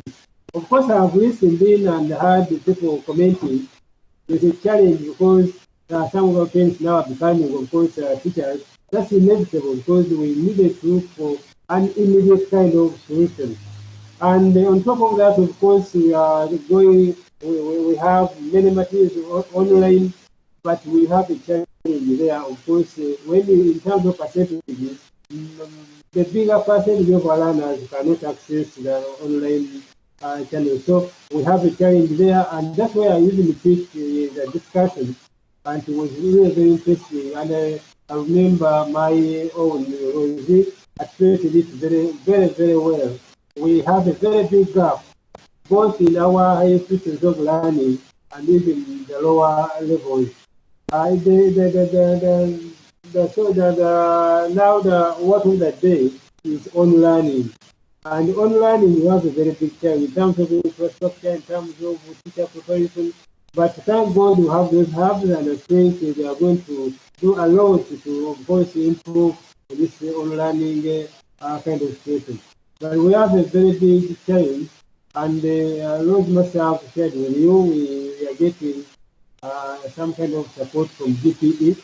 But again, we had a very discussion where we thought part of this money would be going in supporting on learning. And why? Our focus now is shifting from the prevailing situation now to post-COVID. What is going to happen in the next 2, 3, 4, 5 years? Because many things are going to change. And the way to go, the way we see it now, it's on learning. We need to put a lot of emphasis, we need to put a lot of resources in that area, and that's why we need your support to come and support us so that we can improve on learning. In other countries, this is not a very serious issue in developed countries, but in our African countries, it's a very big challenge. And we have so many calamities. If alone COVID-19, we have even other situations which really demand that we go online so that we can have all our learners benefiting. So this is a very big investment, even with the GPE fund we are having now is not really big enough to suffice and bridge the gap. But I think we are going to start with something with that fund, and we hope many partners will be able to join us and give us support along that line so that we promote learning both in universities and in lower levels. In university, we could start in university at least by preparing the teachers so that when they come to teach, they are already have capacity to handle this. Because even where you have the gadgets, if the teachers are not prepared, then you still have a gap. So we need to look at the teacher, we need to look at the learners, both of them. That said, I want to again share with you that our focus has been basically on the learner. Little has been done for the teacher. So now we are also looking at that in that area so that the teacher can also be, because many of our teachers go to schools, then we don't know where they are now. We have not established that link that links us to all our teachers. So we need now to target them and focus our attention to our teachers that we can also put them and prepare them for the reopening of schools. What schools will have to reopen, will have to restart. How do they restart when the teachers are not available? It may be some of them may be lost where they are now. Some are going into business, doing what. So we need also, as we do something for our learners, also target our teachers. But as our ministry, as a sector, we are doing what is possible to prepare for the post-COVID. And we are comparing the notes. I'm glad to report there's some kind of information we got from the UNESCO, from other health organizations, which is helping us prepare for the resumption of schools, which is not likely to be a normal kind of situation. We need to do some intensive preparation because we need to reassure our learners, our teachers, our parents, and other stakeholders that now the schools are safe. So we need also to address that area of safety of our children. We need to look at the wash, the sanitation and hygiene aspects as we prepare, for example, of schools. So these are areas where we need support, where we need also to benchmark with other countries, with our partners, so that we can be able now to reassure our clients, the parents, the learners. And of course, there's another aspect, the psychosocial. Many of them have been traumatized, have been affected by this COVID-19. How do they come back to school and concentrate? So these are areas we need really to focus on. But tentatively, of course, I've highlighted our concentration has been making sure that they continue. We provide for continuity of learning, which we have, I think, effectively done, though not to the desired level, but at least most of our learners now are benefiting one way or the other by way of accessing the learning materials, the radio programs, the TV programs, the online materials, and many other interventions. So that's where we are as government, and we are now preparing for the post-COVID, which is going to be a bit challenging for Uganda and for the international kind of stuff. It's really a big challenge ahead of us, which we must plan for and make sure we do whatever that is possible to make the situation conducive for our learners. So that's my little input in this discussion. I could have shared more, but I came in a bit late. I don't know what was discussed. But that's my thoughts on the topical issue that has been discussed. Thank you. Thank you very much, Ismail. I believe even though you're coming at the end, I just want to reassure you that most of the issues that you have raised have also been discussed during this online meeting. We hope to come back and we will try to engage differently. Maybe this time we will allow the RC office to manage the meeting, or we get Ministry of Education themselves to manage the meeting. But when we come back, we will be looking at how are we going to support ongoing initiatives, but really ensure that we go to scale and we act very fast and in a very responsive way, as you've already started. The issue of monitoring was also mentioned. So really, I want to reassure you, and please convey my message to the permanent secretary. We will reorganize, but for now, we would very quickly, with the support of some of the partners, help to really refine the gap analysis so that when we respond, we are not reopening or reinventing anything. We are building. So we want to build on what you're doing, because at the end, COVID-19, after COVID-19, the day after COVID-19, we want to make sure that we have supported a systems approach to the development of the education sector, prepare them for any further future eventuality, and ensure that we keep the promise of leaving no one behind in accessing quality education. And it's also supposed to be noted that we are not only looking at a particular subsector of the education, but a whole systems approach. And with that, maybe let me just thank all the colleagues that Let me thank the colleagues that have been on this call, and to say we are getting ready for a very big engagement. Thank you all very much.